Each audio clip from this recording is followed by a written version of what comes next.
ధోరణిలో హోంమంత్రి సమర్థించారు. దీంతో అసలు హోంమంత్రి ఏం మాట్లాడుతున్నారని ప్రజలు విస్తుపోతున్నారు. తెనాలిలో దళిత యువకులకు నడిరోడ్డుపై పోలీసుల టార్చర్ ఘటనపై దేశవ్యాప్తంగా తీవ్ర విమర్శలు వచ్చాయి. ఈ దళితులపై పోలీసుల దాడిని కనీసం ఖండించని హోంమంత్రి పైగా అది సరైందేనని సమర్థించేలా వ్యాఖ్యానించారు.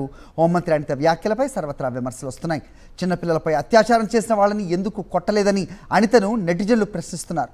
ఆడవాళ్లపై వేధింపులకు పాల్పడ్డ టీడీపీ ఎమ్మెల్యేలని ఎందుకు ఇలా శిక్షించలేదని నిలదీస్తున్నారు. దళిత ప్రొఫెసర్ని కొట్టిన జనసేన ఎమ్మెల్యేని ఎందుకు ఇలా శిక్షించలేదు అని అనితకు నెటిజన్లు ప్రశ్నల వర్షం కురిపిస్తున్నారు. పోలీస్ డిపార్ట్మెంట్ ఎలా వర్క్ చేసుకోవాలి సార్ ఆలోచించాలి. పోలీస్ యాక్షన్ తీసుకోలేదు, ఏదైనా ఒక స్టెప్ ఫార్వర్డ్ వేస్తే ఈ రకంగా మాట్లాడారు. అంటే నేనేమంటానంటే కొంత పని ఒక డిపార్ట్మెంట్ చేసుకునే కాదు. పోలీస్ డిపార్ట్మెంట్ ఎలా వర్క్ చేసుకోవాలి సార్ ఆలోచించాలి. పోలీస్ యాక్షన్ తీసుకోలేదు, ఏదైనా ఒక స్టెప్ ఫార్వర్డ్ వేస్తే ఈ రకంగా మాట్లాడారు.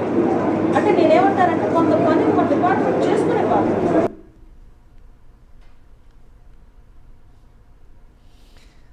రైట్, హోంమంత్రి విచిత్ర వాదనపై మరిన్ని అప్డేట్స్ మా కరెస్పాండెంట్ సతీష్ అడిగి తెలుసుకుందాం. సతీష్ చెప్పండి.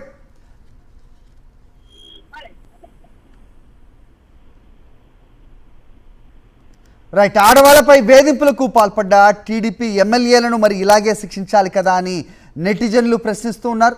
సో చిన్న పిల్లలపై అత్యాచారాలు చేస్తున్న వాళ్ళని కూడా ఇలాగే శిక్షించాలి కదా అని అడుగుతున్నారు. మరి ఆ ప్రశ్నకి సమాధానం హోంమంత్రి ఇస్తారా అనే ప్రశ్నలు లేవనెత్తుతూ ఉన్నాయి. సో నడి రోడ్డుపై దళిత యువకుల్ని అమానుషంగా హింసించిన వారిని సమర్థించేలా హోంమంత్రి అనిత వ్యాఖ్యలు ఉన్నాయంటూ అందరూ కూడా విస్మయం వ్యక్తం చేస్తున్న పరిస్థితి. మా కరెస్పాండెంట్ సతీష్ అడిగి మరిన్ని వివరాలు తెలుసుకునే ప్రయత్నం చేద్దాం.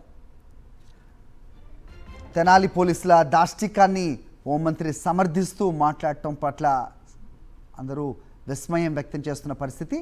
చట్టాలు కోర్టులు విధించే శిక్షలు పోలీసులే విధిస్తారు అన్నట్టుగా ఆమె చేసిన వ్యాఖ్యలపై అందరూ కూడా విస్తుపోతున్న వైనం. సో మరి హోంమంత్రి అందరూ ప్రశ్నిస్తున్నారు నెటిజన్లు ముఖ్యంగా. సో అత్యాచారాలు చేసే వాళ్ళని మరి ఎందుకు ఇలా శిక్షించట్లేదు, సో చిన్న పిల్లలు పసిపిల్లలను కూడా చూడకుండా అఘాయిత్యాలు చేస్తున్న వాళ్ళని ఎందుకు ఇలా శిక్షించట్లేదు అనే ఒక ప్రశ్న వస్తోంది. మరి దీనికి హోంమంత్రి అనిత దగ్గర సమాధానం ఉందా అనేది కూడా ఒక ప్రధానమైన ప్రశ్న. సో దళిత ప్రొఫెసర్ని కొట్టిన జనసేన నేతను కూడా మరి ఇలాగే శిక్షించాలి కదా అనే ప్రశ్నకి ఆవిడ ఏమన్నా సమాధానం చెప్తారా అంటూ కూడా ప్రశ్నలు వస్తూ ఉన్నాయి. మరిన్ని అప్డేట్స్ మా కరెస్పాండెంట్ సతీష్ ఇస్తారు. సతీష్ చెప్పండి, ఎలా చూడాలి హోంమంత్రి వ్యాఖ్యలు? అది సాక్షాత్తు రాష్ట్ర హోంమంత్రి అనిత పోలీస్ టార్చర్ ని సమర్థించడం తీవ్ర విమర్శలు తీస్తుంది. తెనాల్లో దళిత యువకుల పైన ఒక కేసులో అదుపులోకి తీసుకున్నటువంటి పోలీసులు వాళ్ళని నడి రోడ్డు మీద బహిరంగంగా సరుటికి ప్రయోగించి ఉదంతం పైన విమర్శలు వస్తున్న నేపథ్యంలో ఈరోజు స్పందించినటువంటి హోంమంత్రి పోలీసుల చర్యను సమర్థించడం అన్నది అందరినీ ఆశ్చర్యం కలిగిస్తుంది.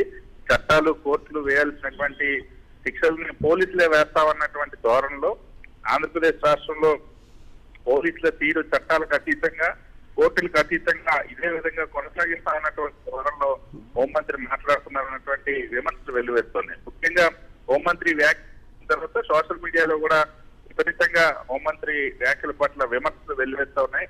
మరి ఈ పోలీసుల చర్యలను సమర్థిస్తే తెలుగుదేశం పార్టీ ఎమ్మెల్యేలు ఎవరైతే మహిళల్ని వేధించినటువంటి కేసులు ఉన్నాయో మరి ఆ రోజు ఎందుకు టీడీపీ ఎమ్మెల్యేలకు ఇటువంటి శిక్ష వేయలేదని ప్రశ్నిస్తా ఉన్నారు. జనసేన ఎమ్మెల్యే ఒక దళిత ప్రొఫెసర్ ని నడి రోడ్డు మీద కొడితే అప్పుడు ఎందుకు ఇటువంటి శిక్షలు వేయలేదని, చిన్నపిల్లల్లో అత్యాచారాలు చేస్తున్నటువంటి వాళ్ళపైన ఎందుకు ఇటువంటి చర్యలు తీసుకోలేదు ఇది అంటూ విమర్శలు వెలువెత్తిన పరిస్థితి. సో ఒక బాధ్యత గల హోంమంత్రిగా ఉండి వాస్తవానికి ఇది చట్ట విరుద్ధమైనటువంటి అంశం, చట్టం పూర్తిగా చట్టాలకు అతీతంగా కోర్టులకు అతీతంగా పోలీసులు అనుసరించినటువంటి తీరు దాన్ని సాక్షాత్తు హోంమంత్రి సమర్థించడం అన్నది తీవ్రమైన విమర్శలకు దారితీస్తుంది.